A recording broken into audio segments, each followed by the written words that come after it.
Epístola do Apóstolo Paulo aos Romanos, capítulo 11. A misericórdia de Deus para com Israel. Então eu pergunto, será que Deus rejeitou seu próprio povo? É claro que não.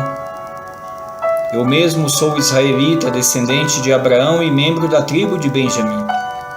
Deus não rejeitou seu povo, que ele havia escolhido desde o princípio.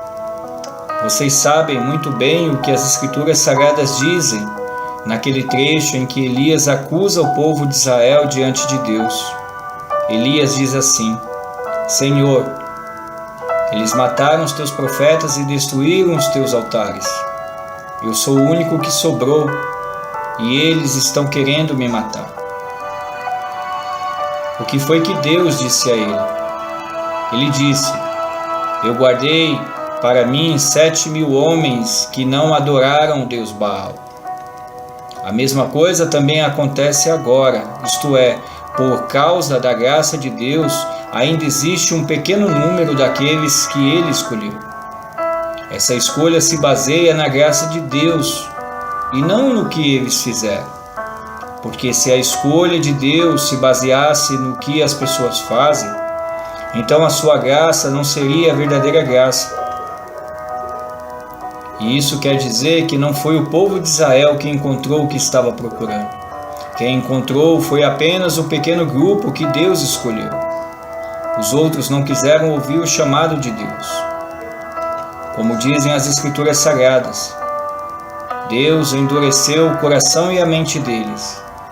Deu-lhes olhos que não podem ver e ouvidos que não podem ouvir até o dia de hoje.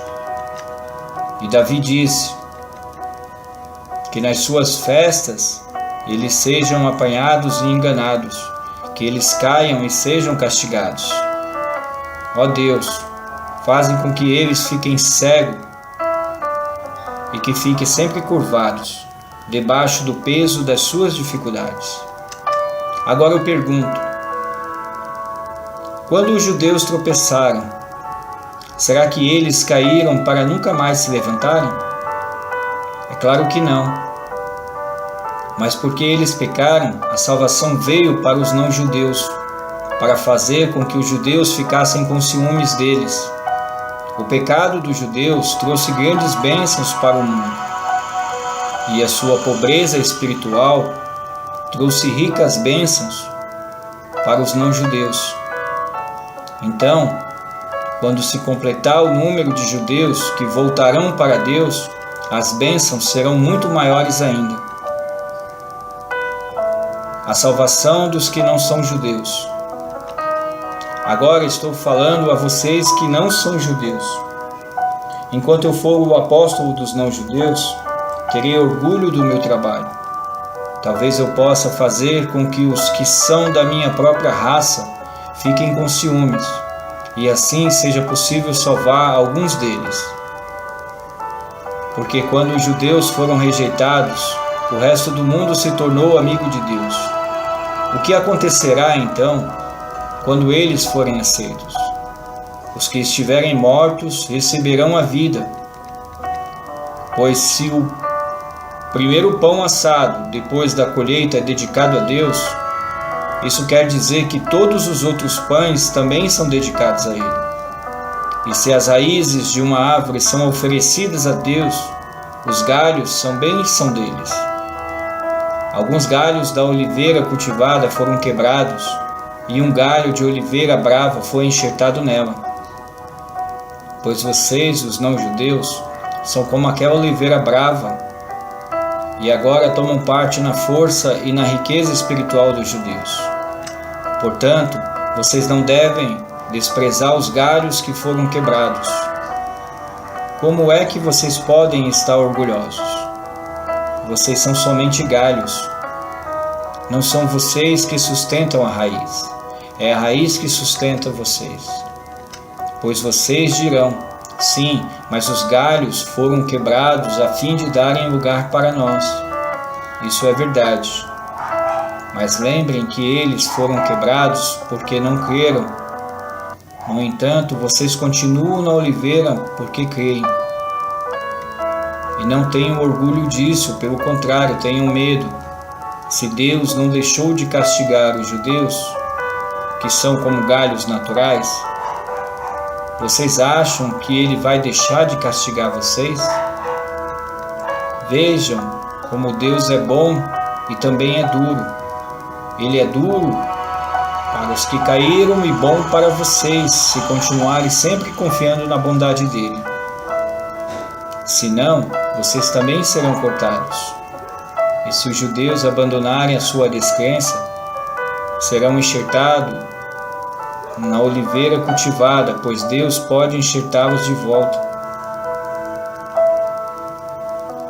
Vocês, os não-judeus, são como aquele galho de oliveira brava que foi cortado e enxertado contra a natureza, na oliveira cultivada. Os judeus são como essa oliveira cultivada. Portanto, para Deus, será muito mais fácil enxertar de novo, na própria árvore deles, esses galhos quebrados. A bondade de Deus para com todos. Meus irmãos, quero que vocês conheçam uma verdade secreta, para que não penses que são muito sábios. A verdade é esta: a teimosia do povo de Israel não durará para sempre, mas somente até o número completo de não-judeus venham para Deus.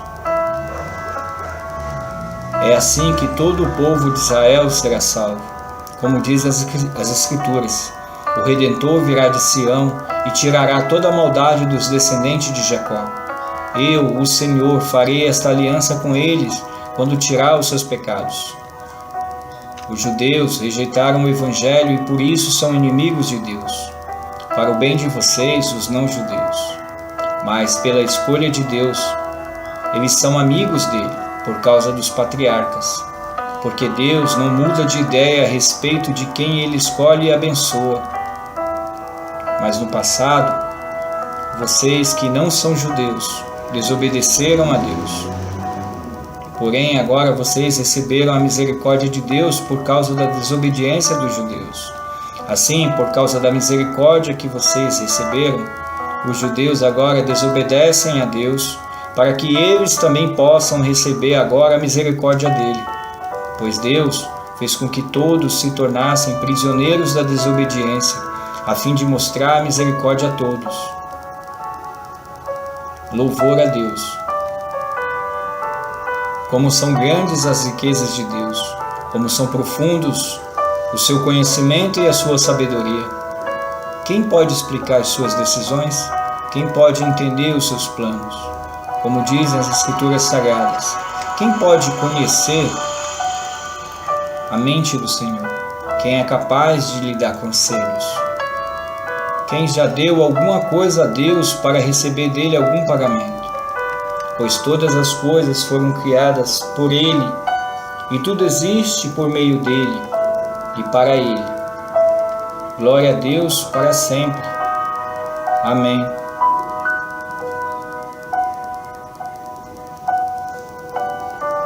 Que a paz e a graça e as consolações do Pai Eterno e do seu Filho Jesus Cristo, nosso único Senhor e Salvador, e pelo Santo Espírito de Deus estejam em vós.